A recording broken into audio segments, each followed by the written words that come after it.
આપણે ભેલપુરી બનાવવાની છે। તો ભેલપુરી બનાવવા માટે તમે જોઈ શકો મિત્રો મારા હાથના અંદર કેટલા બધા અત્યારે આપણે દુકાનેથી પડીકા ખરીદી લઈને આવી ગયા છીએ। આપણે ઘરે ભેલપુરી બનાવવાના છે અને ભેલપુરી બનાવવા માટે તમે જોઈ શકો છો અત્યારે આપણે સેવ લઈને આવી ગયા છે, મમરા છે, ચણાની દાળ છે અને બીજું પણ શું વસ્તુની જરૂર પડશે અને બજારમાંથી તમારે શું વસ્તુ લાવવું પડશે।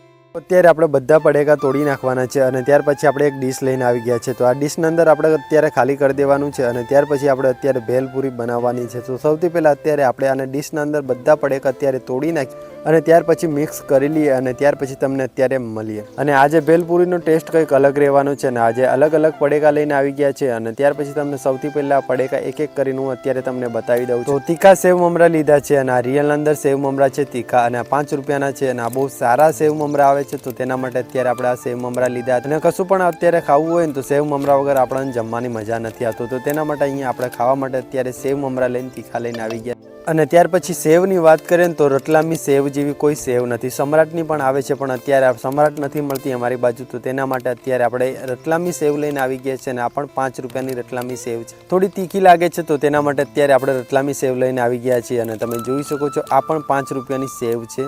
પછી દાળની વાત કરીએ ને તો અહીંયા ચણા દાળ જેવી કોઈ દાળ નથી, તો આ પણ રિયલના અંદર લાયા છે અને તમે જોઈ શકો છો ચણા દાળ રિયલના અંદર કેટલી ટેસ્ટી આવે છે તમને બધાને ખબર જ હશે અને ના ખબર હોય તો તમે એકવાર ટેસ્ટ કરી જોજો, આનો પણ ટેસ્ટ બહુ સારો આવે છે। અને ત્યાર પછી સેવ આપણે જોઈએ છે કે બીજી પણ સેવ લાયા છે, કઈ સેવ લાયા આપણે બિકાનેરી સેવના આજે પહેલી વાર ટ્રાય કરવાનું છે। બિકાનેરી સેવ કેવી લાગે છે એ આપણને એટલો બધો ટેસ્ટ નથી કર્યો પણ અત્યારે આજે પહેલી વાર એનો ટેસ્ટ કરવાનું છે અને આ બધા પડીકા એક જગ્યાના ભેલપુરીના અંદર સેવ મમરાનો ઉપયોગ કરવાનો છે। આપણે તીખા સેવ મમરા છે અને આ રિયલના અંદર છે ને આ પણ 5 રૂપિયાના સેવ મમરા છે। તો આજે આપણે ભેલપુરી બનાવવાની છે થોડી ટેસ્ટી અને થોડી સ્વાદિષ્ટ બનાવવાની હતી, તો તેના માટે અહીંયા આપણે સેવ મમરા અહીંયા તીખા લીધા હતા અને આ પણ 5 રૂપિયાના છે। અને ત્યાર પછી બીજું પણ વસ્તુ અત્યારે આપણે સેવ મમરાનો ઉપયોગ કરવાનો છે એ તીખા સેવ મમરા છે અને થોડી ભેલપુરી થોડી આપણે તીખી બનાવવાની હતી, તો તેના માટે ભેલપુરી બનાવવા માટે તીખા સેવ મમરાનો આપણે અત્યારે ઉપયોગ કરવાનો છે પણ આ પણ રિયલના અંદર લઈને આવી ગયા છીએ આપણે।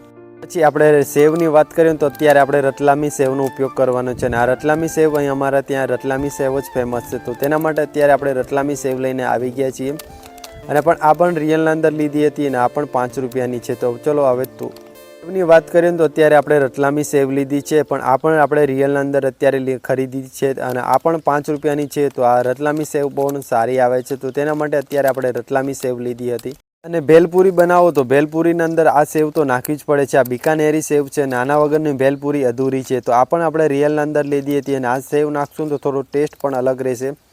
તો તેના માટે હું તમને કહું છું કે ભેલપુરી બનાવો તો બિકાનેરી સેવ જરૂરથી નાખવી જોઈએ અને આ પણ 5 રૂપિયાની સેવ છે। પછી દાળની વાત કરીએ તો ચણા દાળને આપણે મિક્સ કરી દઈએ એવું આપણે બનીએ જ નહીં। અત્યારે ચણા દાળ લીધી છે પણ આ પણ રિયલના અંદર છે, તો ચણા દાળ નાખશું તો ભેલપુરીનો થોડો સ્વાદ પણ ચેન્જ થઈ જાય છે અને બીજું પણ ભેલપુરીના અંદર મિક્સ થોડું ઘરમાંથી કરી દીધું તો બહુ સારું લાગશે। તો ચલો હવે ભેલપુરી આપણે અત્યારે બનાવીએ। મિત્રો અત્યારે આપણી ભેલપુરી બની ગઈ છે, તો હવે આપણે આની અંદર શું એડ કરવાનું છે, આપણે બજારમાંથી જેટલા પણ પડીકા લઈને આવી ગયા હતા બધા અત્યારે પડીકાને મિક્સ કરી દીધા। તો સૌથી પહેલાં અત્યારે આપણે ઘરેથી ડુંગળી કાપવાની છે અને થોડા ટામેટા નાખવાના છે અને થોડું લીંબુ નાખશું તો બહુ સારો એનો ટેસ્ટ આવશે। ડુંગળી નાખવાની છે, ત્યાર પછી ટામેટા નાખવાના છે અને ત્યાર પછી થોડું લીંબુ નાખીને મિક્સ કરી લેવાનું છે અને ત્યાર પછી આપણી ભેલપુરી બની ગઈ છે। તો મિત્રો તમે જોઈ શકો છો આ ડીશના અંદર અત્યારે આપણે જેટલા પણ બજારમાંથી પડીકા લાવ્યા હતા ને બધા અત્યારે કાઢીને મિક્સ કરી નાખ્યા છે। હવે આના અંદર થોડી ડુંગળી નાખવાની છે અને થોડો લીંબુ નાખશું તો આનો ટેસ્ટ એકદમ બિલકુલ ચેન્જ થઈ જશે। અને તમને બધાને મારો વિડીયો પસંદ આવ્યો તો વિડીયોને એક લાઇક એન્ડ ચેનલને સબસ્ક્રાઇબ કરીને જરૂરથી જવા અને નવા વિડીયોમાં મળીએ ત્યાં સુધી તમને બધાને જય શ્રી કૃષ્ણ, જય દ્વારકાધીશ।